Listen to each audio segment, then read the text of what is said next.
आज के हम लोग इस क्लास में साइंस के मोस्ट इंपॉर्टेंट क्वेश्चन को पढ़ने वाले हैं। तो चलिए क्लास को स्टार्ट करते हैं। रक्त प्लाज्मा में मौजूद प्रोटीन की प्रतिशत होती है। रक्त प्लाज्मा में मौजूद प्रोटीन की प्रतिशत होती है 90%, 0.5%, 0.18% या 7%। तो इसका राइट आंसर हो जाएगा 7%। इसका राइट आंसर हो जाएगा 7%। चलिए अगले क्वेश्चन की ओर। निम्नलिखित में से कौन सा एक प्रमुख प्लाज्मा प्रोटीन का नाम है? निम्नलिखित में से कौन सा एक प्रमुख प्लाज्मा प्रोटीन का नाम है?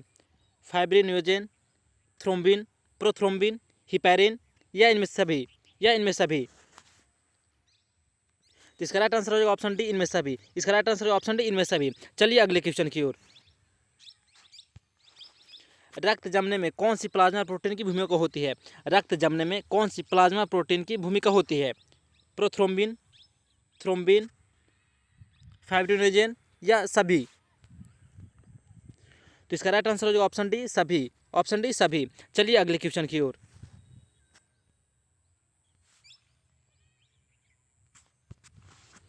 रक्त प्लाज्मा में उपस्थित कौन सा प्रोटीन रक्त प्रवाह के दौरान रक्त को रक्त वाहिनियों में जमने में रोकता है?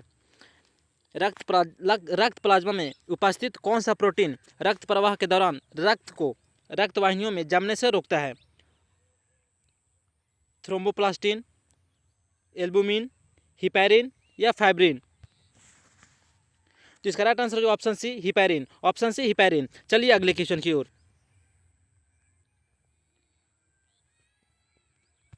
हीमोग्लोबिन उपस्थित होती है। हीमोग्लोबिन उपस्थित होती है रक्त प्लाज्मा में, लाल रक्त कणिकाओं में, श्वेत रक्त कणिकाओं में या रक्त पट्टिकाणु में तो इसका राइट आंसर होगा ऑप्शन बी, लाल रक्त कणिकाओं में। ऑप्शन बी, लाल रक्त कणिकाओं में। चलिए अगले क्वेश्चन की ओर।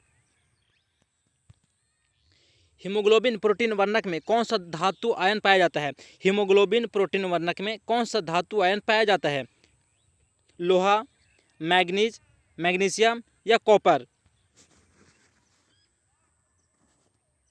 तो इसका राइट आंसर जो ऑप्शन है, इसका राइट आंसर ऑप्शन है लोहा। ऑप्शन है लोहा। चलिए अगले क्वेश्चन की ओर।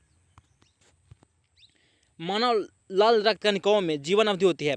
मानव लाल रक्त कणिकाओं की जीवन अवधि होती है 80 दिनों की, 120 दिनों की, 180 दिनों की या इनमें से कोई नहीं।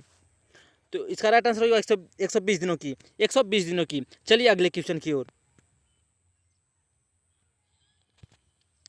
हीमोग्लोबिन के एक अणु की क्षमता कितने अणु ऑक्सीजन के साथ संयोजन की होती है?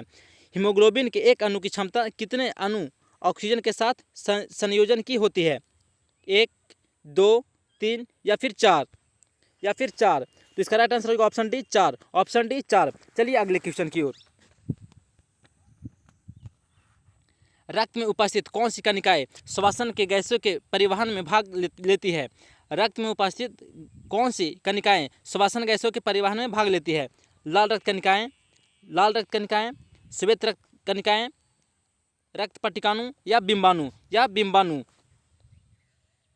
तो इसका राइट आंसर होगा ऑप्शन है लाल रक्त कणिकाएं। ऑप्शन है लाल रक्त कणिकाएं। चलिए अगले क्वेश्चन की ओर। निम्नलिखित में किसे ऑक्सीजन का वाहक कहते हैं? निम्नलिखित में किसे ऑक्सीजन का वाहक कहते हैं? ग्लोबिन को, हीमोग्लोबिन को, प्रोथ्रोम्बिन को या हिपैरिन को। तो इसका राइट आंसर होगा ऑप्शन बी, हीमोग्लोबिन को। ऑप्शन बी, हीमोग्लोबिन को। चलिए अगले क्वेश्चन की ओर।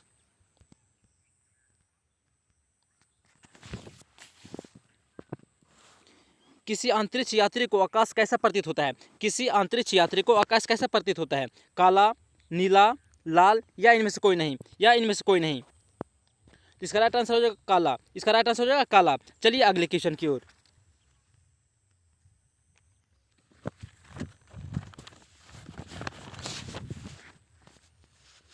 वायुमंडल में प्रकाश का कौन सा रंग अधिक परिकरण करता है? वायुमंडल में प्रकाश का कौन सा रंग अधिक परिकरण करता है? लाल, नीला, पीला या नारंगी। लाल, नीला, पीला या नारंगी। तो इसका राइट आंसर होगा ऑप्शन बी, नीला। ऑप्शन बी, नीला। चलिए अगले क्वेश्चन की ओर। टिंडल प्रभाव प्रकाश की कौन सी परिघटना को प्रदर्शित करता है? टिंडल प्रभाव प्रकाश की कौन सी परिघटना को प्रदर्शित करता है? प्रकाश का परावर्तन, प्रकाश का अपवर्तन, प्रकाश का विक्षेपण या प्रकाश का परिकिरणन। तो इसका राइट आंसर हो जाएगा प्रकाश का परिकिरणन। इसका सही आंसर हो जाएगा प्रकाश का परिकिरणन। चलिए अगले क्वेश्चन की ओर। नेत्र में प्रवेश करने वाली प्रकाश किरणों का अधिकांश अपवर्तक कहाँ ले होती है? नेत्र में प्रवेश करने वाली प्रकाश किरणों का अधिकांश अपवर्तन कहाँ होती है? अभिनेत्र लेंस पर, कॉर्निया के बाहरी पृष्ठ पर, नेत्रोद्र में, या दृष्टिपटल पर, या दृष्टिपटल पर। तो इसका राइट आंसर होगा ऑप्शन बी, कॉर्निया के बाहरी पृष्ठ पर, कॉर्निया के बाहरी पृष्ठ पर। चलिए अगले क्वेश्चन की ओर। किस लेंस का उपयोग कर दीर्घ दृष्टि दोष को संशोधित किया जा सकता है? किस लेंस का उपयोग कर दीर्घ दृष्टि दोष को संशोधित किया जा सकता है? अवतल लेंस, उत्तल लेंस, कभी अवतल लेंस, कभी उत्तल लेंस, या बेलनाकार लेंस, या बेलनाकार लेंस। तो इसका राइट आंसर होगा ऑप्शन बी, उत्तल लेंस, ऑप्शन बी, उत्तल लेंस। चलिए अगले क्वेश्चन की ओर। जब सूर्य का प्रकाश वायुमंडल से गुजरता है तो वायु के सूक्ष्म कण किस रंग के प्रकाश को अधिक प्रबलता में परिकीर्ण करते हैं? लाल, नीला, हरा, या नीला। तो इसका राइट आंसर ऑप्शन डी, नीला, ऑप्शन डी, नीला। चलिए अगले क्वेश्चन की ओर। पुतली के साइज को कौन नियंत्रित करता है? पुतली के साइज को कौन नियंत्रित करता है? पश्चमाभी, परितरिका, नेत्र लेंस, या रेटिना, या रेटिना। तो इसका राइट आंसर होगा option D, retina, option D, retina. चलिए अगले क्वेश्चन की ओर।